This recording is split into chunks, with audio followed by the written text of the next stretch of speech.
Muy buen día, que el Señor le bendiga. Gracias por ver este video. Estoy muy contenta de que todavía hay un grupo de personas que se han unido conmigo y que permanecen fieles leyendo la palabra del Señor en este año 2020.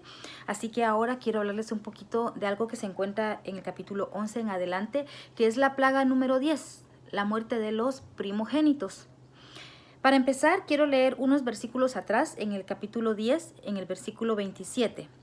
Pero Jehová endureció el corazón de Faraón y no quiso dejarlos ir. Y le dijo Faraón: retírate de mí, guárdate que no veas más mi rostro, porque en cualquier día que vieres mi rostro, morirás. Y Moisés respondió: bien has dicho, no veré más tu rostro. Y esto lo vamos a ver más adelante, que la próxima vez que ellos se van a ver es porque definitivamente uno de los dos tiene que morir. En el capítulo 11, donde ya se encuentra la descripción de la muerte de los primogénitos, ¿esto qué significa? Que aquí Jehová le está explicando a Moisés lo que va a suceder. Jehová le dice que a la medianoche va a pasar el ángel de la muerte y que va a matar a todos los primogénitos que se encuentren en una casa. ¿Y qué sucede allí? Que entonces viene lo que es la celebración de la Pascua para el pueblo judío. ¿Qué significa esto? ¿Qué es la Pascua? Bueno, es una celebración en la cual ellos matan un cordero perfecto, es decir, un cordero que no tiene que tener defecto alguno, no tiene que tener que una patita quebrada, que un ojo dañado, que no tiene que tener alguna enfermedad, tiene que ser un cordero sano, completamente sano, perfecto, o sea, que no tenga algún defecto que ellos puedan encontrar y que digan: ay, como este está enfermo o este está cojo, por eso lo voy a matar. No, tenían que escoger el mejor corderito que tuvieran, lo iban a matar degollado, le iban a sacar la sangre, y esta sangre ellos la iban a colocar en la entrada de sus casas, en los dinteles, dice aquí la escritura. O sea que ellos iban a marcar en las puertas de sus casas con esa sangre del cordero que habían degollado. ¿Para qué? Para que mientras se estaba cumpliendo la 10ª plaga, que era la muerte de los primogénitos en los egipcios, ellos iban a estar celebrando su próxima liberación de la esclavitud de Egipto. Entonces, esa misma medianoche, cuando ya todos habían matado ese cordero, habían marcado las puertas de sus casas y estaban cenando adentro, comiéndose el corderito, y no iban a salir hasta el día siguiente, el ángel de la muerte pasó por toda la nación de Egipto, era por todo el país. Entonces, cuando el ángel de la muerte pasaba y miraba que una puerta estaba marcada con esa sangre de cordero, se iba de largo, pasaba de largo, y no moría el primogénito que vivía dentro. Recuerden que los judíos o los hebreos vivían en el país de Egipto como esclavos, pero seguramente que estaban mezclados. Habían casas de los egipcios, casas de los israelitas. Entonces era para diferenciarlos. Aquí mismo dice en la escritura, siempre en el capítulo 11, en el versículo, dice, versículo 7. Pero contra todos los hijos de Israel, desde el hombre hasta la bestia, ni un perro moverá su lengua, para que sepáis que Jehová hace diferencia entre los egipcios y los israelitas. Es que es tan claro lo que Dios hace, y todo esto se aplica al día de hoy. Bien dice uno de los salmos que puede pasar la mortandad y no tocará tu morada. O sea, se pueden morir 1000 de un lado, 10,000 del otro, pero en nuestra casa no va a suceder. Por eso es que no tenemos que alarmarnos cuando vemos todo lo que está sucediendo en la actualidad en este mundo. Tenemos que confiar en Dios, y nosotros estamos cubiertos por la sangre preciosa de Jesucristo. Voy a hablar un poquito de eso también adelante para hacer la diferencia entre lo que es la Pascua que celebran los judíos y lo que es para nosotros, lo que nosotros como cristianos le llamamos la Pascua. ¿Cuál es la diferencia en la celebración que ellos hacen con la diferencia de la celebración que nosotros hacemos en estas fechas? Entonces, vemos en el versículo 9 del capítulo 11 que dice: y Jehová dijo a Moisés: Faraón no os oirá, para que mis maravillas se multipliquen en la tierra de Egipto. Aquí quiero aclarar algo también. Muchos ateos utilizan estos pasajes bíblicos para decir que hay demasiadas contradicciones en la Biblia. También mucha gente en su ignorancia las utiliza como para decir: ¿cómo es posible que Dios endurezca el corazón de alguien? Como que aquí pareciera que está destinando a una persona que sea mala, pero esto no es así. ¿Cómo se explica esto? Dios es un Dios omnisciente. Dios ya sabía de antemano que Faraón se iba a negar a dejarlos ir. Entonces, cuando dice aquí que Jehová endurece el corazón de Faraón para que no los dejara ir, lo está haciendo para permitir que el pueblo de Egipto viera las maravillas que Dios estaba haciendo con el pueblo de Israel. Era para que fuera su gloria vista ante los demás, y también era para traer juicio a la nación de los egipcios, porque ellos adoraban a muchos dioses. Entonces es como cuando, creo que ya lo mencioné antes en otro video, como cuando Dios trae el juicio sobre Sodoma y Gomorra. Los trae porque ya la maldad era demasiado. Entonces aquí también sucede esto con los egipcios. Ya había demasiada maldad, ya era demasiada la idolatría que existía. Así que viene ese juicio de Dios contra los egipcios al mismo tiempo que viene la liberación del pueblo de Israel. Entonces, cuando endurece el corazón de Faraón, lo hace para que cada vez que su corazón esté endurecido, venía una plaga. Vuelve otra vez Moisés ante Faraón para que deje ir al pueblo, le vuelve a endurecer el corazón y viene otra plaga. Y así sucesivamente hasta la plaga número 10, que ya es el colmo, ya es cuando mata al propio primogénito del Faraón, y ya entonces pues ya liberan al pueblo. En el capítulo 12 nos habla acerca de la Pascua, y aquí es donde les estaba ya mencionando que la Pascua consistía en que mataban a un corderito y con la sangre marcaron los dinteles de la puerta para que cuando el ángel de la muerte pasó, sus primogénitos no murieran, únicamente los de los egipcios. Pero ¿qué es lo que celebran? Miren, nosotros los que vivimos en este país, y específicamente los que estamos viviendo acerca de áreas donde hay comunidades judías, podemos observar y podemos entender quizá más fácilmente esto que aquellas personas que, por ejemplo, viven en nuestros países, como era mi caso anteriormente, que no tenía ningún contacto con el pueblo judío. Entonces, nosotros los que vivimos aquí ahora entendemos por qué cuando llegan los meses de abril, que es cuando nosotros, finales de marzo o abril, depende, la semana que caiga, cuando nosotros estamos celebrando la muerte y resurrección de Jesucristo, al mismo tiempo o en las mismas fechas, el pueblo judío está celebrando la Pascua. ¿Qué significa la palabra Pascua? Pascua significa pasar por alto. Literalmente eso es lo que significa Pascua, pasar por alto. Por eso es que en inglés aquí los judíos celebran el Passover, que es la misma cosa, pasar por alto. ¿Qué tiene que ver esto con esta situación que estaba pasando en ese entonces en el pueblo de Egipto con los israelitas? Bueno, que cuando el ángel de la muerte pasaba para matar al primogénito que vivía en una casa, si la casa estaba marcada con la sangre del cordero, la pasaba por alto.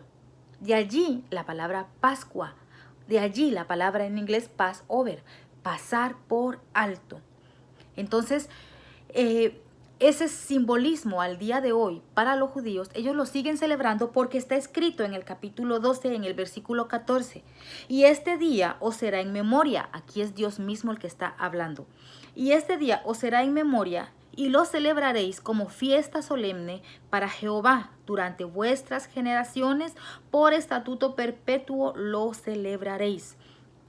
7 días comeréis panes sin levadura, y así el primer día haréis lo que no haya levadura, haréis que no haya levadura en vuestras casas, porque cualquiera que comiere leudado desde el primer día hasta el séptimo será cortado de Israel. O sea que es prácticamente una semana de fiesta la que tienen los judíos, que es lo que nosotros en Latinoamérica comúnmente conocemos como la Semana Santa, que es en la tradición cristiana católica pues se le dice Semana Santa también. Es una semana completa que en muchos países también hay feriado, hay descanso, porque en esos días se está celebrando una fecha especial.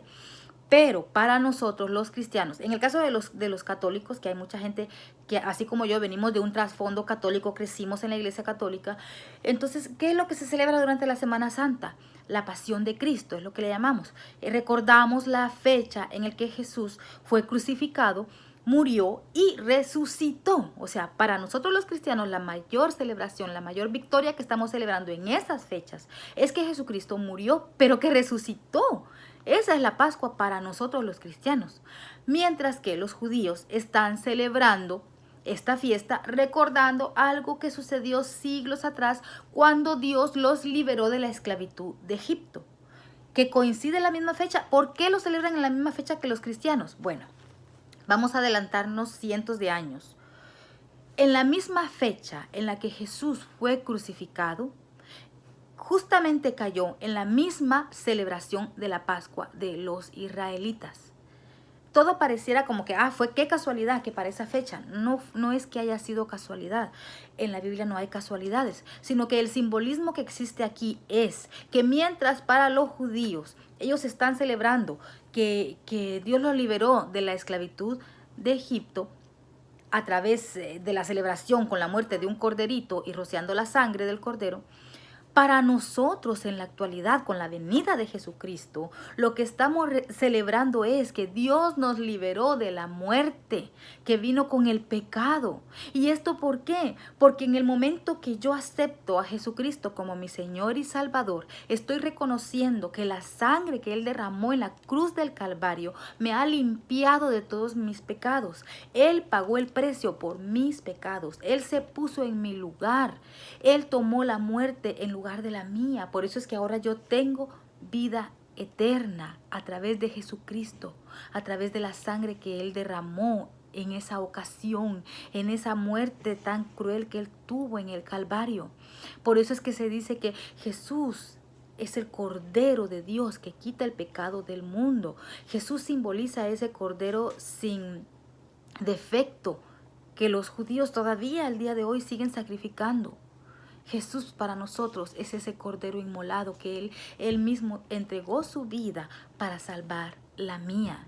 Entonces, Jesús fue crucificado en la misma fecha en que se estaba celebrando la Pascua para los israelitas. Por eso es que ahora, cuando nosotros estamos celebrando la muerte y resurrección de Jesucristo, ellos siguen celebrando la misma tradición, recordando que fueron liberados de Egipto. Pero son cosas muy separadas. Caen en la misma fecha por esa razón, pero ellos siguen celebrando esta fiesta mientras que nosotros ya estamos celebrando que Jesucristo vino y que después de Él ya no hay más sacrificio por los pecados. Voy a avanzar un poquito más. En el capítulo 12 siempre nos habla ya de la muerte de los primogénitos y aquí menciona que desde el primer hijo de Faraón fue muerto y hasta el hijo del que estaba preso, hasta el hijo de la empleada doméstica, todo el primogénito en una casa se murió. Así que hubo gran lamento en Egipto, pero miren, aquí lo que sucede es que después de que estaban todos acongojados, todos de luto porque había una muerte en su casa, entonces dice que los egipcios apremiaban, esto está en el versículo 33 del capítulo 12. Los egipcios apremiaban al pueblo, dándose prisa a echarlos de la tierra porque decían todos somos muertos. Y aquí hizo llamar, en el versículo 31, dice que Faraón hizo llamar a Moisés y a Aarón de noche y les dijo, salid de en medio de mi pueblo, vosotros y los hijos de Israel, e id, servid a Jehová como habéis dicho, tomad también vuestras ovejas y vuestras vacas como habéis dicho, e idos y bendecidme a mí también. O sea, los echaron. E hicieron los hijos de Israel conforme al mandamiento de Moisés, pidiendo de los egipcios alhajas de plata y de oro y vestidos. Y Jehová dio gracia al pueblo delante de los egipcios y les dieron cuanto pedían. Así despojaron a los egipcios. Bien dice la escritura que de Dios es el oro y la plata. Mire que dice que Dios les dio gracia ante los egipcios. ¿Cómo? Imagínese usted la escena. Que por culpa, literalmente por culpa de los israelitas, se murieron los primogénitos en cada casa. Y encima de que eso, que estaban de duelo, que estaban tristes, vienen y les piden que les den todos sus tesoros de oro, de plata, vestidos. Y se los dan y los despojaron. O sea que cuando el pueblo de Israel salió de Egipto, salió con riqueza, salió con todo el oro y la plata de los egipcios. Y eso solamente lo pudo haber hecho Dios, pues. Porque lo que ellos tendrían que haber sentido en ese momento era odio, era rencor, era venganza. Y esto es lo que sucede después. Ya cuando el pueblo salió de Egipto, después como que ellos reaccionan y van y los persiguen hasta alcanzarlos en el Mar Rojo. Los israelitas salen de Egipto. En el versículo 37 ya empieza a explicar cómo dice que salieron aproximadamente 600,000 hombres de a pie, sin contar a los niños. Por eso se cree que fueron más de 1 millón de personas. Algunos estudiosos creen que fueron 2 millones. Se llega a decir que hasta 3 millones de personas. ¿Por qué? Si aquí solo nos está diciendo que fueron 600,000 hombres de a pie. Bueno, porque aquí nos está contando a las mujeres, nos está contando a los niños, nos está contando a los hombres pequeños, o sea, a los jovencitos. Entonces, al multiplicar esto, imagínense, sobre todo los que vemos ahora las familias judías, sabemos que son familias muy numerosas. Imagínense que 600,000, al contar con la esposa, ya sería 1.200.000 nada más ahí. Y si a esto le agregamos que cada uno tuviera 3 niños, por decir algo, ¿verdad? Que es muy poquito porque sabemos que tienen 5 o 6 hijos, pero suponiendo que tuvieran 3 hijos cada uno, esto entonces ya sería la cantidad de 600,000 por 5, que estamos hablando de casi 3 millones. Por eso es que muchos estudiosos consideran que es posible que hayan sido hasta 3 millones. Para establecer un promedio, vamos a suponer que, porque no estoy diciendo una cantidad exacta, pero es para que tengamos una idea. 600,000 hombres con las esposas, con los hijos, estamos hablando de más de 1 millón de personas las que salieron. Y recordemos que 400 años atrás únicamente habían entrado 70 personas, que era Jacob con sus 11 hijos, más su 12º hijo, que era José, que ya se encontraba ahí. En total eran 70 personas con las que empezó el pueblo de Israel, y aquí estamos hablando ya de más de 1 millón de personas las que salieron.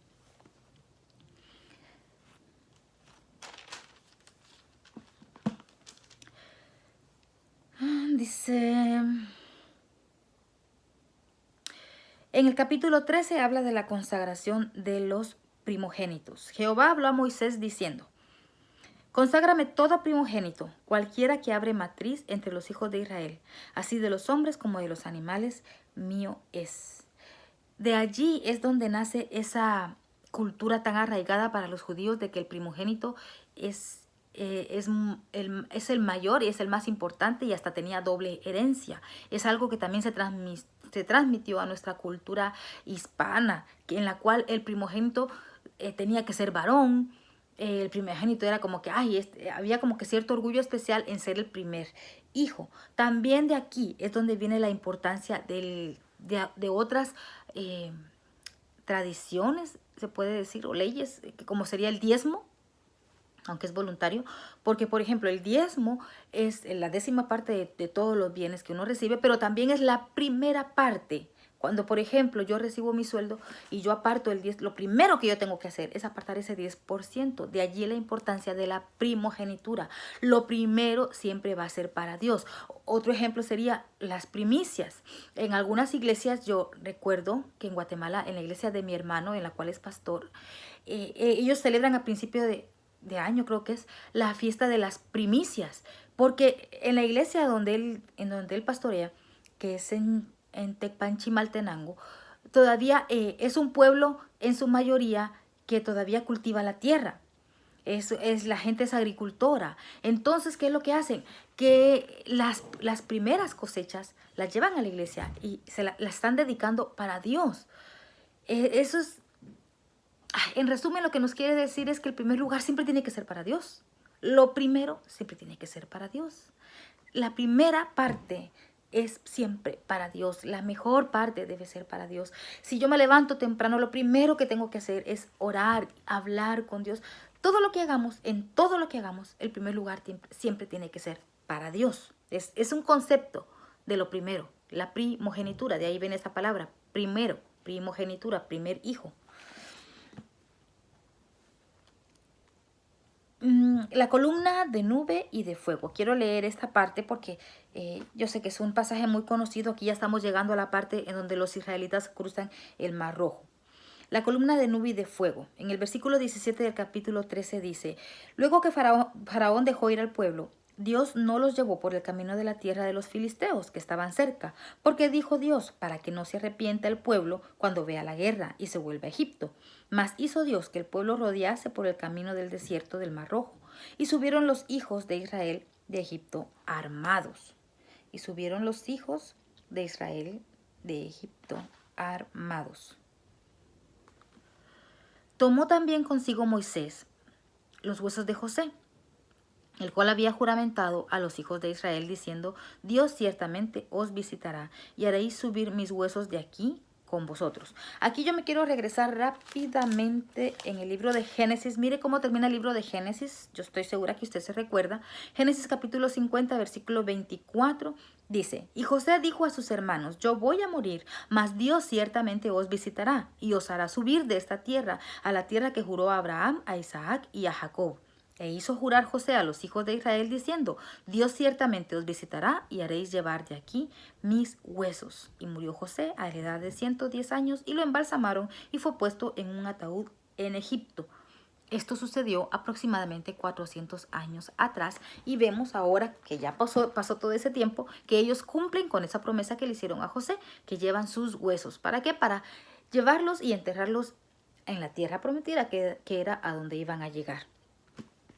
Y partieron de Sucot y acamparon en Etam a la entrada del desierto. Y Jehová iba delante de ellos de día en una columna de nube para guiarlos por el camino, y de noche en una columna de fuego para alumbrarles, a fin de que anduviesen de día y de noche.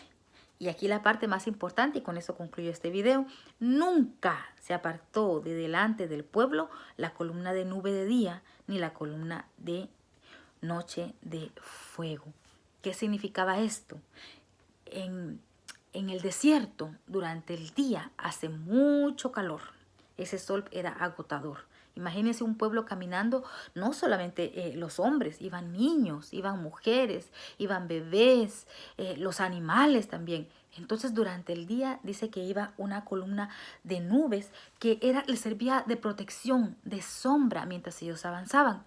De noche en el desierto, en las tierras áridas, hay mucho frío. Entonces en la noche dice que era una columna de fuego. ¿Para qué? También para cobijarlos, para mantenerlos a una temperatura que ellos pudieran seguir caminando, que no les diera demasiado frío, que pudieran avanzar, pero también para alumbrarles. Era una antorcha, una columna de fuego literalmente, que les alumbraba el camino por donde deberían de seguir. Y dice, nunca se apartó de delante del pueblo la columna de nube de día, ni de noche la columna de fuego. Dios nunca se aparta de nosotros. Con eso terminó. Dios nunca se aparta de nosotros. Quizá yo me aparto de Él, yo me alejo de Él, yo huyo. Aparentemente yo quiero ir de su presencia.